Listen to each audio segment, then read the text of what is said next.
Let me get to the bottom of it. Everybody's here. Okay. Half are in the other room. Okay, let me get to them first. The president wants us to speak. Any point? So, I will, one thing lang. So Vince called, saying the same thing, and I said, Vince, I believe you. You're my friend, I believe you. But he was saying it might be an inside whatever job. I won't name, sabi ko lang, Vince, independent investigation, yes. But I just wanted to know, when we were meeting 2 hours ago, there were some staff pulling out, and a staff here, umiikot kasi.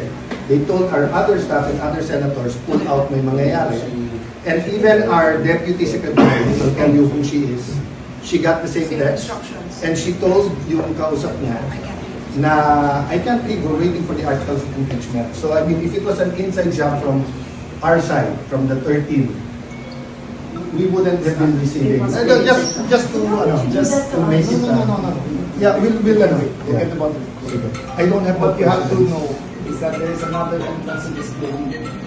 Yes. And we were drilling holes from there. Yes. So, And I told Vince, by the way, I told Vince, if it was from us, si Mao reported to me, they're inspecting even senators from administrator na GSIS. They're inisa-isa na lang. So, this all happened, and sinabi kay Mao, call the administrator, I'll probably talk to him and ask why is it, then it all happened. okay.